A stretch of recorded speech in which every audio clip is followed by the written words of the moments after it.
Hats off, he said breathlessly and barely audibly. On your knees, he shrieked unexpectedly. Unexpectedly for himself, and it was in this unexpectedness that the whole ensuing denouement of the affair perhaps consisted. It was like coasting down a hill at the winter carnival.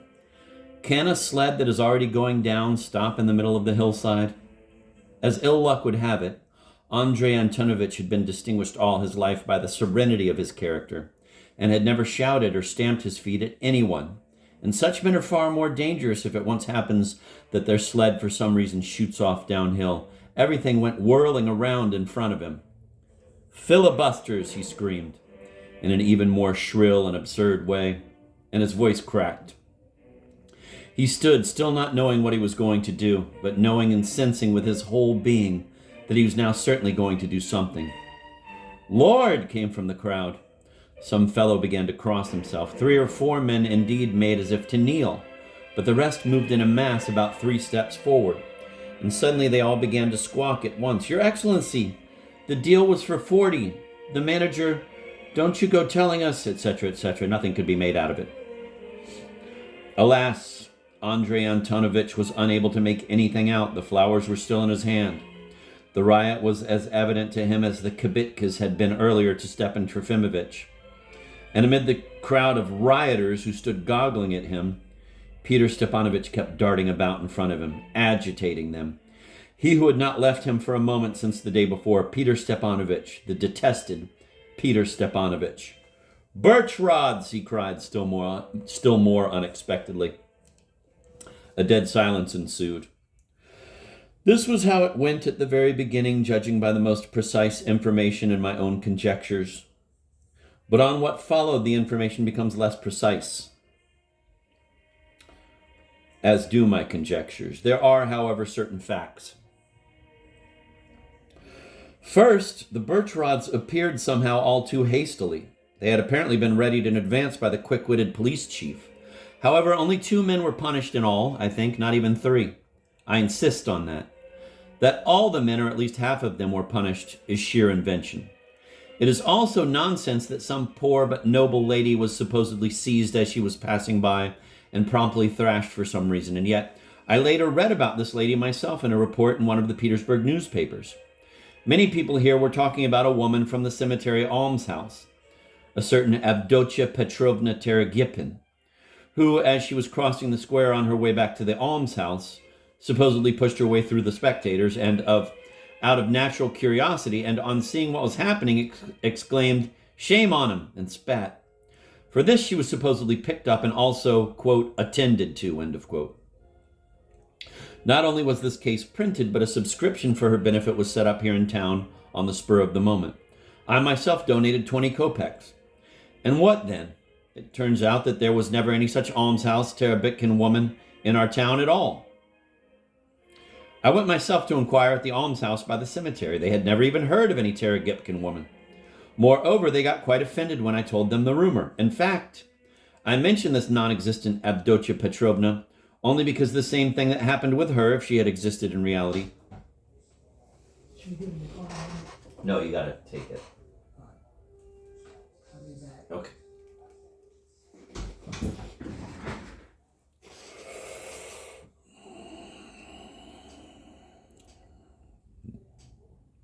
In fact, I mentioned this non-existent Avdotia Petrovna only because the same thing that happened with her, if she had existed in reality, almost happened with Stepan Trofimovich. It may even be on account of him that this whole absurd rumor about Teragipkin got started. That is, the gossip in its further development simply went and turned him into some Teragipkin woman. First of all, I do not understand how he gave me the slip as soon as we came to the square. Having a presentiment of something none too good, I wanted to take him around the square right to the governor's porch, but I became curious myself and stopped just for a moment to question some first passer-by, when suddenly I saw that Stepan Trofimovich was no longer beside me. Following my instinct, I rushed at once to look for him in the most dangerous place. For some reason, I had a presentiment that his sled had also shot off downhill, and indeed I found him already at the very center of the event. I remember seizing him by the arm, but he calmly and proudly gave me a look of boundless authority. "Cher," he pronounced, in a voice in which some strange string vibrated, "if all of them here in the square in front of our eyes are ordering people around so unceremoniously. What then are we to expect, say, from this one, if he should happen to act independently? And trembling with indignation and with a boundless wish for defiance, he transferred his threatening, exposing finger to Filibusterov, who was standing 2 steps away, goggling his eyes at us. "This one," he exclaimed, and everything went dark before his eyes. "Which this one, and who are you?" He stepped closer, clenching his fists. "Who are you?" he bellowed furiously, morbidly and desperately. I will note that he knew Stepan Trofimovitch's face perfectly well. Another moment and he would surely have grabbed him by the scruff of the neck, but fortunately, Lemk turned his head at the shout. Perplexed, he nevertheless looked intently at Stepan Trofimovitch, as if trying to figure something out, and suddenly waved his hand impatiently. Filibusterov was cut short. I dragged Stepan Trofimovitch out of the crowd. It may be, however, that by then he himself wished to retreat. "Home, home," I insisted. "If we weren't beaten, it's certainly thanks to Lemk. Go, my friend. I am to blame for subjecting you. You have a future and a career of some sort, while my hour has struck." He firmly mounted the steps to the governor's house. The doorkeeper knew me. I announced that we had both come to see Yulia Mikhailovna. In the reception room, we sat down and began to wait. I did not want to abandon my friend, but I found it unnecessary to say anything more to him. He had the look of a man who was doomed himself to something. He had the look of a man who has doomed himself to something like a certain death for the fatherland. We seated ourselves not next to each other, but in different corners. I near the entrance, he on the far opposite side, his head pensively inclined, leaning lightly with both hands on his cane. He held his wide-brimmed hat in his left hand. We sat like that for about 10 minutes. I'm going to read that paragraph again because it's one of those moments that I love, visiting this little waiting room with Stepan and Anton. He firmly mounted the steps to the governor's house. The doorkeeper knew me. I announced that we had both come to see Yulia Mikhailovna. In the reception room, we sat down and began to wait. I did not want to abandon my friend, but I found it unnecessary to say anything more to him. He had the look of a man who has doomed himself to something like a certain death for the fatherland. We seated ourselves not next to each other, but in different corners. I nearer the entrance, he on the far side opposite. His head pensively inclined, leaning lightly with both hands on his cane. He held his wide-brimmed hat in his left hand. We sat like that for about 10 minutes. Lemk suddenly came in with quick steps, accompanied by the police chief, glanced at us distractedly, and, paying no attention, turned right to go to his study, but Stepan Trofimovitch stood in front of him and blocked his way. The tall figure of Stepan Trofimovitch, quite unlike any other, produced its impression. Lemk stopped. "Who is this?" he muttered in perplexity, as if asking the police chief, not turning his head towards him in the least, however, but continuing to examine Stepan Trofimovitch. "Retired collegiate assessor Stepan Trofimovitch Verkhovinsky, Your Excellency," Stepan Trofimovitch replied, augustly inclining his head. His Excellency continued to peer at him, though with a quite dumb look. "What about?" And with the laconism of authority, he squeamishly and impatiently turned his ear to Stepan Trofimovitch, taking him finally for an ordinary petitioner with some written request. "I was subjected today to a house search by an official acting on Your Excellency's behalf. Therefore, I wish—" Name, Lemk asked impatiently, as if suddenly realizing something. Stepan Trofimovitch repeated his name still more augustly. "Ah, it's that hotbed. My dear sir, you have presented yourself from such an angle. You're a professor? A professor? I once had the honor of delivering several lectures to the youth of the university." "Youth!" Lemk seemed to jump, though I wager he still had little understanding of what it was about, and even, perhaps, of whom he was talking with. "That, my very dear sir, I will not allow." He suddenly became terribly angry. "I do not allow youth. It's all these tracts. It's a swoop upon society, my dear sir. A seafaring swoop. Filibusterism. What is your request, if you please?"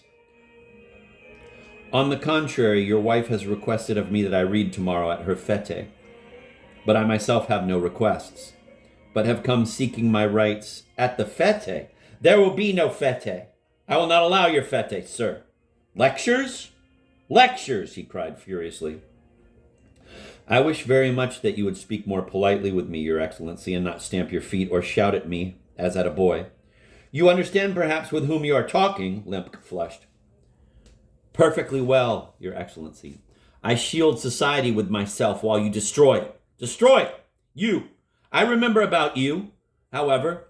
Was it you who were tutor in the house of General Stavrogin's widow? Yes, I was. Tutor in the house of General Stavrogin's widow. And in the course of 20 years, you have been a hotbed of all that has now accumulated, all the fruit. I believe I saw you in the square just now. Beware, however, my dear sir, beware. The direction of your thinking is known. You may be sure I have it in mind. Your lectures, my dear sir, I cannot allow. I cannot, sir. Address no such requests to me. He again made as if to pass by. I repeat, you are mistaken, Your Excellency. It is your wife who has requested that I read, not a lecture, but something literary at tomorrow's fete. But I myself decline to read now. My humble request is that you explain to me, if possible, how, why, and wherefore I was subjected to today's search. Some books, papers, private letters quite dear to me were taken from me and carted through town in a wheelbarrow. Who did the search? Lemke fluttered up, coming fully to his senses, and suddenly blushed all over. He turned quickly to the police chief. At that same moment, the stooping, long, gawky figure of Blum appeared in the doorway. This very same official, Stepan Trofimovich pointed to him. Blum stepped forward with a guilty but by no means capitulating look. You make nothing but blunders, Lemke hurled at him with vexation and spite, and was suddenly transformed, as it were, and all at once regained his consciousness. Excuse me, he babbled in extreme confusion and blushing for all he was worth. This was probably all just simply a blunder, a misunderstanding. Just simply a misunderstanding. Your Excellency, Stepan Trofimovich observed, in my youth, I witnessed a certain characteristic incident. Once, in a theater, in the corridor, a man quickly went up to another and, in front of the whole public, gave him a resounding slap. Perceiving immediately that the victim was not at all the person for whom the slap was intended, but someone completely different who merely resembled him slightly, the man said angrily and hurriedly, like one who cannot waste precious time, exactly what Your Excellency just said. I made a mistake. Excuse me. It was a misunderstanding, nothing but a misunderstanding. And when the offended man nevertheless went on shouting and feeling offended, he observed to him in extreme vexation, but I tell you it was a misunderstanding. Why are you still shouting? That is, of course, very funny, Lemke smiled crookedly, but don't you see how unhappy I am myself? He almost cried out and it seemed wanted to hide his face in his hands. This unexpected, painful outcry, almost a sob, was unbearable. It was probably his first moment since the previous day of full and vivid awareness of all that had been happening. And then at once of despair, full, humiliating, surrendering. Who knows, another minute, and he might have begun sobbing for the whole room to hear. Stepan Trofimovich first gazed wildly at him, then suddenly inclined his head and, in a deeply moved voice, said, Your Excellency, trouble yourself no more over my peevish complaint, and simply order my books and letters returned. He was interrupted at that very moment. Yulia Mikhailovna and her whole attendant company noisily came in. But this I would like to describe in as much detail as possible.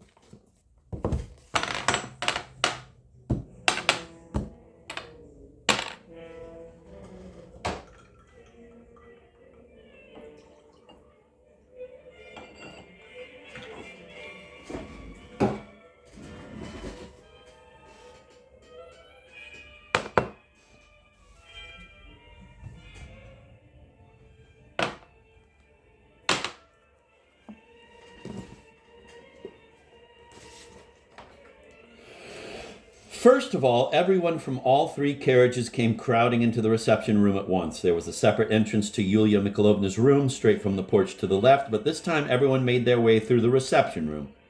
Precisely, I suspect, because Stepan Trofimovich was there and because everything that had happened to him, as well as everything to do with the Shpigulin men, had been announced to Yulia Mikhailovna as she drove back to town.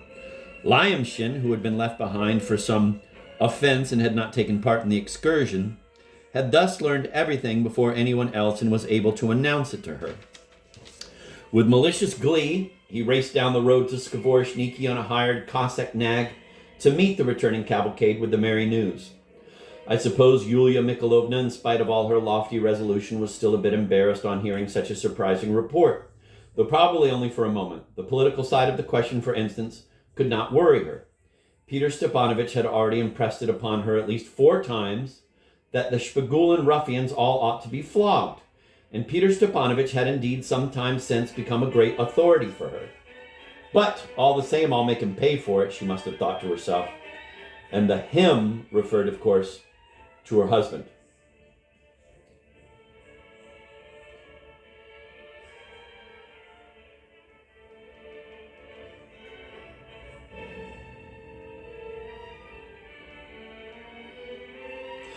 I will note in passing that this time, as if by design, Peter Stepanovich also did not take part in the general excursion, and no one had seen him anywhere since that morning. I will also mention incidentally that Varvara Petrovna, after receiving her visitors, returned with them to town in the same carriage with Yulia Mikhailovna, in order to take part without fail in the final meeting of the committee for the next day's fete. She, too, must of course have been interested in the news conveyed by Lyamshin about Stepan Trofimovich, and may even have become worried. The reckoning with Andrei Antonovich began at once. Alas, he felt it from the first glance at his lovely spouse. With a candid air, with a bewitching smile, she quickly approached Stepan Trofimovich, offered him her charmingly begloved hand, and showered him with the most flattering greetings. As if her only care that whole morning had been to hasten to rush up and shower kindnesses upon Stepan Trofimovich for seeing him at last in her house. Not a single hint at the morning search, just as though she still knew nothing. Not a single word to her husband, not a single glance in his direction, as though he were not even in the room. Moreover, she at once imperiously confiscated Stepan Trofimovich and led him off to the drawing room, just as if he had not been discussing anything with Limk, or if he had been, it was not worth continuing. Again, I repeat, it seems to me that despite all her high tone, Yulia Mikhailovna here again made a great blunder. In this she was helped especially by Karmazinov, who had taken part in the excursion at Yulia Mikhailovna's special request, and who thus, albeit indirectly, did finally pay a visit to Varvara Petrovna, by which she, in her faint-heartedness, was perfectly delighted. While still in the doorway, he came in later than the others, he cried out on seeing Stepan Trofimovich, and made for him with his embraces, even getting in the way of Yulia Mikhailovna. "It's been ages, ages at last! Excellent ami!" He set about kissing, and, of course, offered his cheek. The flustered Stepan Trofimovich was obliged to plant a kiss on it. "Cher," he said to me that evening, recalling everything from the past day.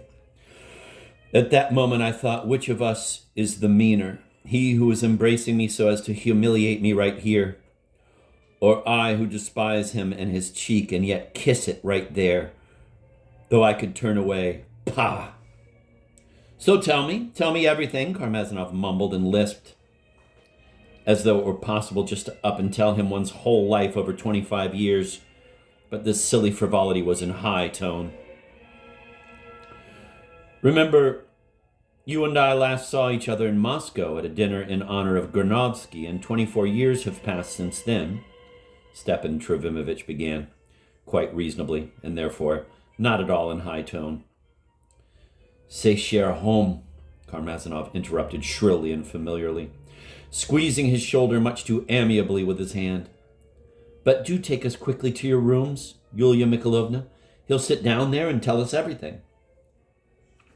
"And yet I've never been on close terms with that irritable old woman," Stepan Trofimovich went on complaining the same evening, shaking with anger. "We were still almost boys, and even then I was beginning to hate him, and he me, of course." Yulia Mikhailovna's salon filled up quickly. Varvara Petrovna was in an especially excited state, though she tried to appear indifferent. 2 or 3 times I caught her glancing hatefully at Karmazinov or wrathfully at Stepan Trofimovich. Wrathful beforehand, wrathful out of jealousy, out of love. If Stepan Trofimovich were somehow to muff it this time and allow Karmazinov to cut him down in front of everyone, it seemed to me she would jump up at once and give him a thrashing. I forgot to mention that Liza was also there, and I had never seen her more joyful, carelessly gay, and happy. Of course, Mavriky Nikolaevich was there too.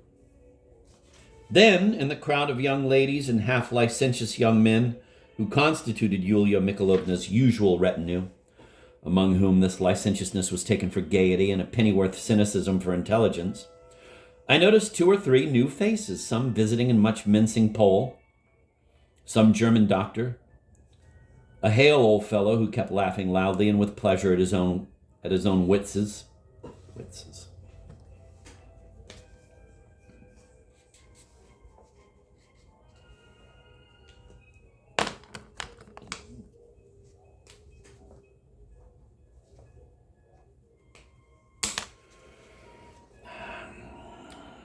Some German doctor, a hale old fellow who kept laughing loudly and with pleasure at his own witzes, and finally some very young princeling from Petersburg, a mechanical figure with the bearing of a statesman and a terribly long collar.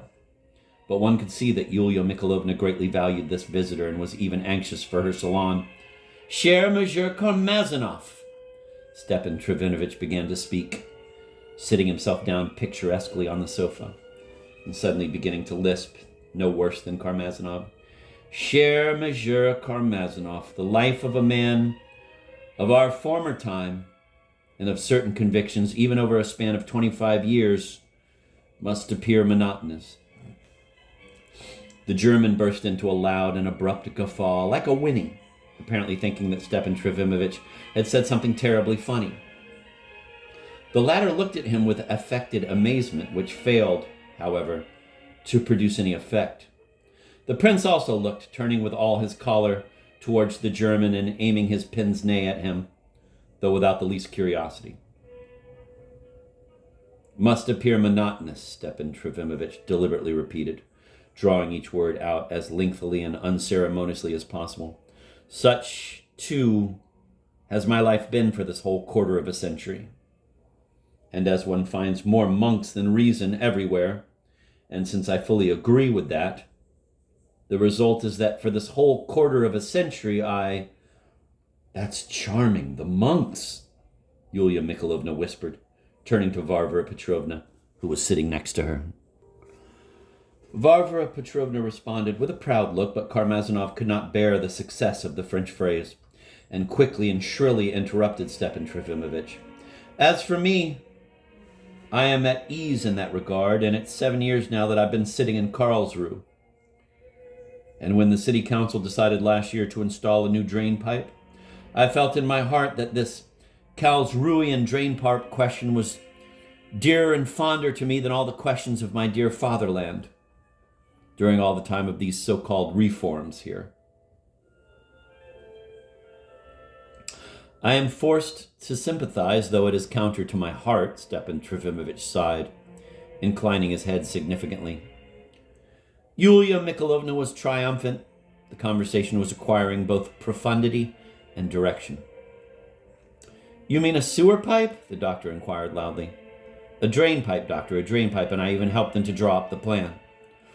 The doctor gave a splitting guffaw. Many followed him, but this time in the doctor's face, who did not notice it and was terribly pleased that everyone was laughing. "Allow me to disagree with you, Karmazinov," Yulia Mikhailovna hastened to put in. "Karlsruhe is one thing, but you love to be mystifying, and this time we shall not believe you. Who among Russians, among writers, has put forth so many of the most modern types, divined so many of the most modern questions, indicated precisely those modern points of which the type of the modern activist is composed? You. You alone and no one else. Just try and convince us after that of your indifference to your motherland and your terrible interest in the Karlsruhean drain pipe. Ha ha. Yes, of course, Karmazinov lisped. I did put forth in the type of Pogozhev all the flaws of the Slavophiles, and in the type of Nikodimov all the flaws of the Westerners. All, indeed, Lyamshin whispered softly. But I do it offhand, just to kill ineluctable time somehow, and to satisfy all these ineluctable demands of my compatriots.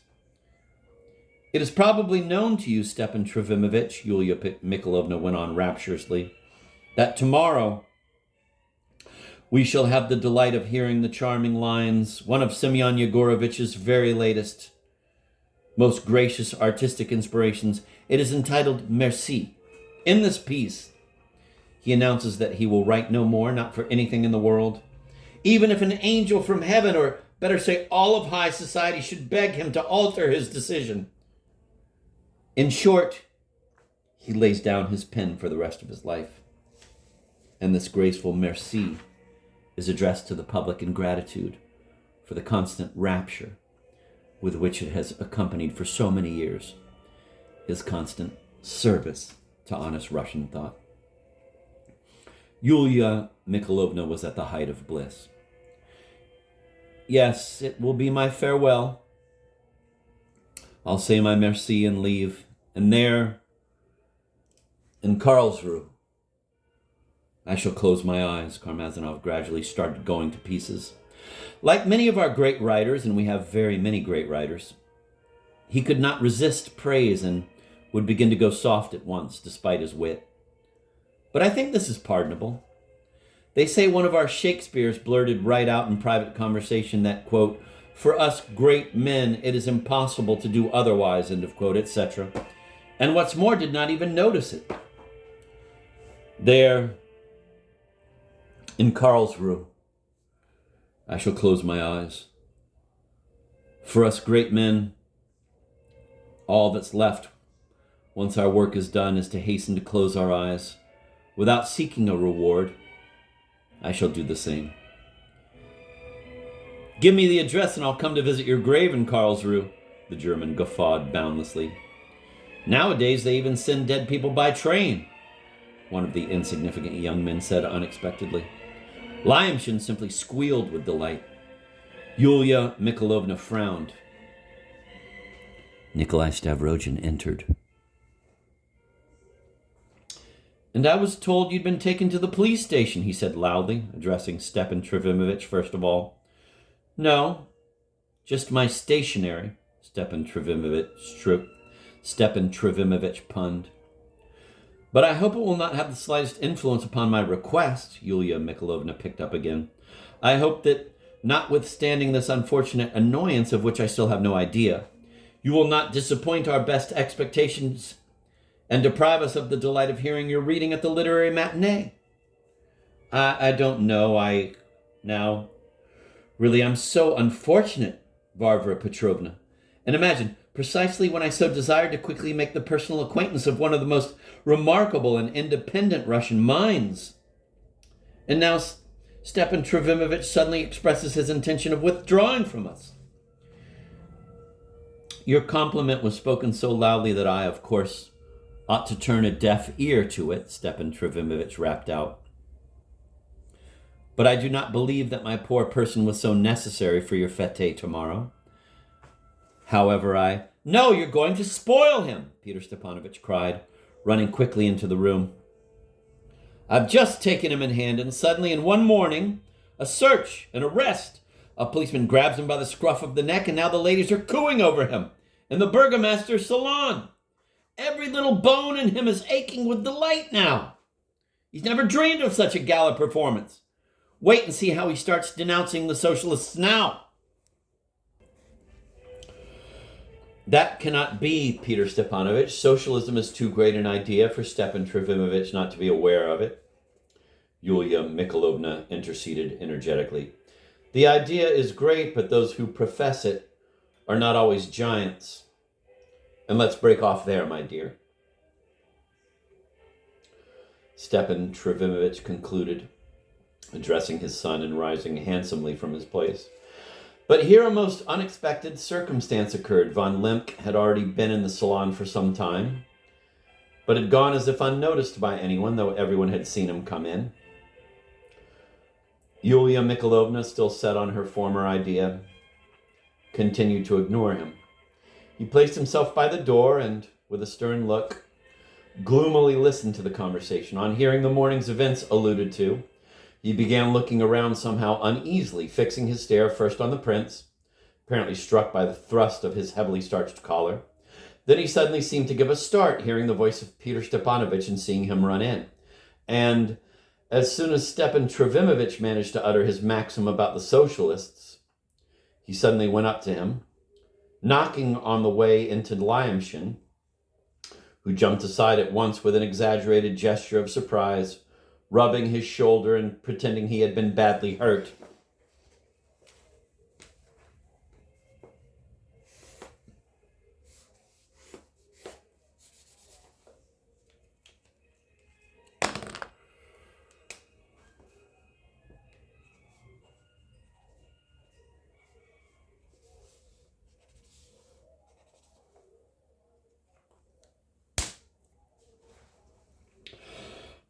"Enough," said von Lemke, energetically grabbing the frightened Stepan Trofimovich's hand and squeezing it as hard as he could in his own. "Enough! The filibusters of our time are ascertained. Not a word more. Measures have been taken." He uttered it loudly for the whole room to hear, concluding energetically. The impression produced was painful. Everyone sensed that something was not well. I saw Yulia Mikhailovna turn pale. The effect was crowned by a silly accident. After announcing that measures had been taken, Lemke turned around sharply and started quickly out of the room, but after 2 steps, he tripped on the rug, lurched nose downwards, and nearly fell. He stopped for a moment, looked at the place where he had tripped, and, having said aloud, "It must be replaced," walked out the door. Yulia Mikhailovna ran after him. Her exit was followed by an uproar in which it was difficult to make anything out. Some said he was deranged, others that he was susceptible. A third group pointed their fingers to their foreheads. Lyamshin in the corner put 2 fingers above his forehead.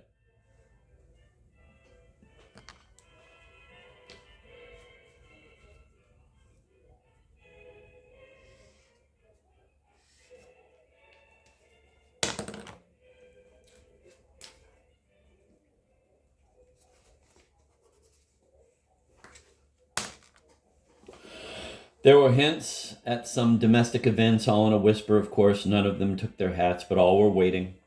I did not know what Yulia Mikhailovna managed to do, but she came back in about 5 minutes, trying as hard as she could to appear calm. She answered evasively that Andrei Antonovich was slightly agitated, but that it was nothing, that he had had it since childhood, that she knew far better, and that tomorrow's fete would certainly cheer him up. There followed a few flattering words to Stepan Trofimovich, but solely for the sake of decency, and a loud invitation to the committee members to open the meeting right then, at once.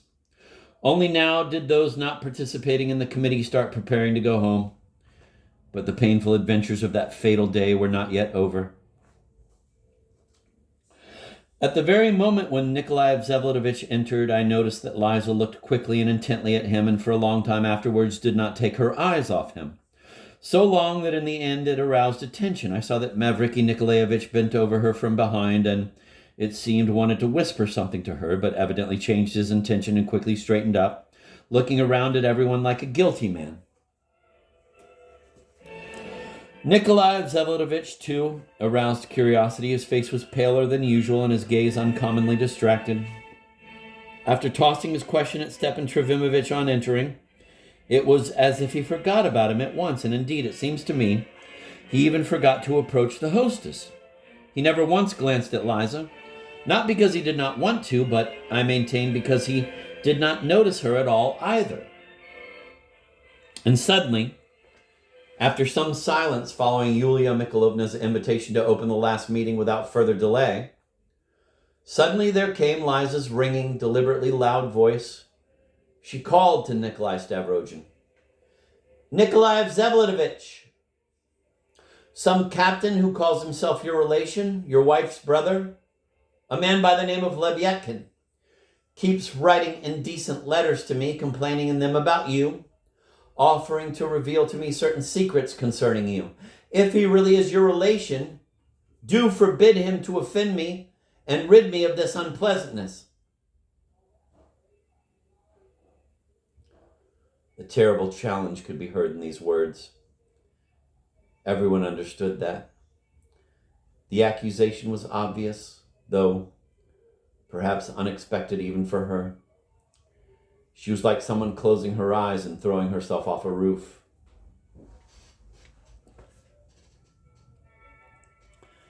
But Nikolai Stavrogin's answer was even more astounding. First of all, it was strange enough that he was in no way surprised and listened to Liza with the most calm attention. His face reflected neither embarrassment nor wrath. Simply, firmly, even with an air of complete readiness, he answered the fatal question. Yes, I have the misfortune to be this man's relation. I am the husband of his sister, nay, Lebyetkin. Soon now it will be for 5 years. Rest assured that I will convey your demands to him in the nearest future, and I will answer for this, and I will answer for his not troubling you any more.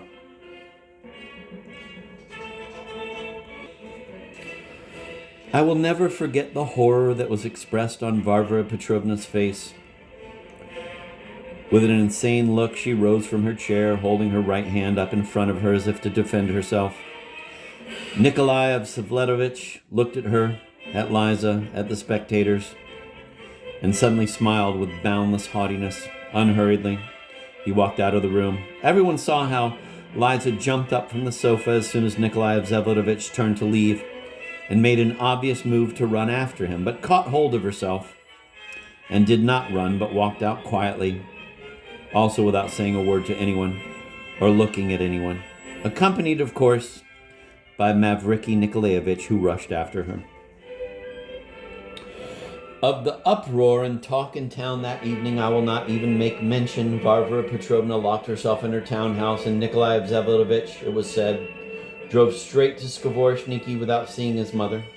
Stepan Trefimovich sent me to say cher ami in the evening to beg permission for him to come to her, but I was not received.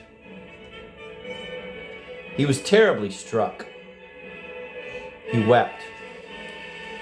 Such a marriage, such horror in the family, he repeated all the time. However, he also kept recalling Karmazinov and abused him terribly.